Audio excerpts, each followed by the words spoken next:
Ilan pang tatakbo sa eleksyon 2013 ang naghain ng Certificate of Candidacy ngayong araw. Samantala, sinimulan na ng COMELEC ang pag-aayos ng magiging opisina ng bago nitong commissioner na si dating Isabela Governor Grace Padaca. May report si Sherry Ann Torres.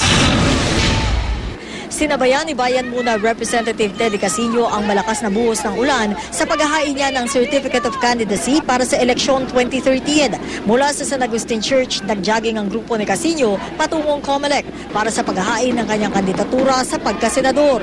Totoong malaking hamon na hindi ako pasok sa alinman sa dalawang mayor na partido. But on the other hand, kailangan gawin ito dahil nakita naman natin yung UNA at yung LP Coalition.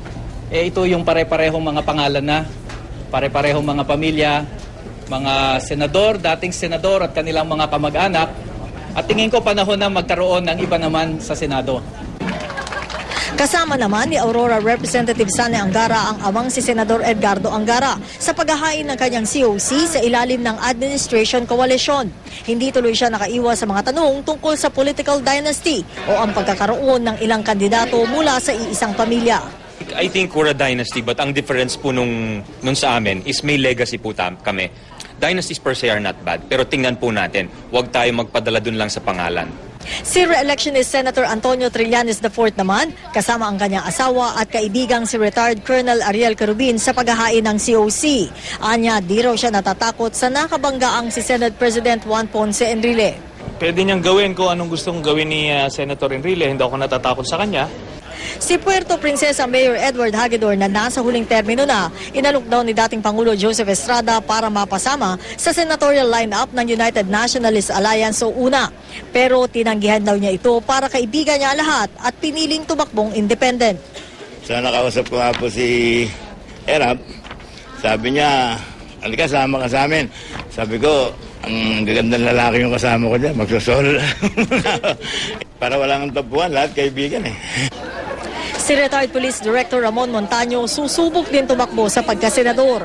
Miyembro si Montaño ng Liberal Party, kaya hindi niya naiwasang magpahaging ng sama na loob kay Pangulo Aquino dahil hindi siya napasama sa senatorial lineup ng administrasyon. I applied, because I'm liberal, I applied for the Liberal Party nomination but I was not accepted. I don't have the pedigree.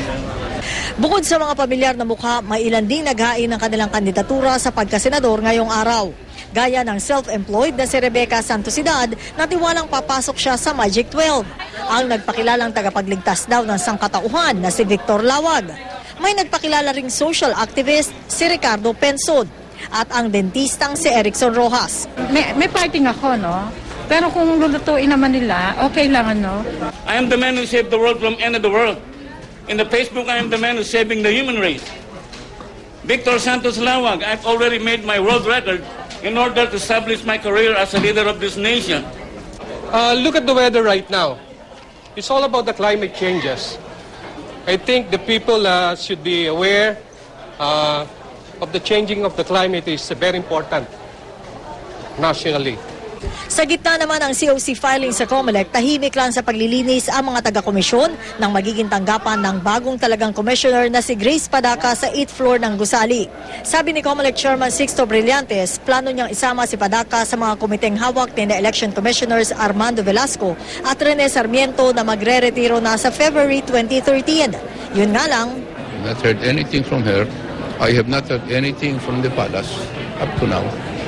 All that I've heard is in the news. Sa isang text statement, humingi ng paumanhin si Padaca sa desisyong hindi muna magpa-interview sa gitna ng umiiral na arrest warrant laban sa kanya para sa mga kasong graft at malversation of public funds. Sherry Ann Torres, GMA News.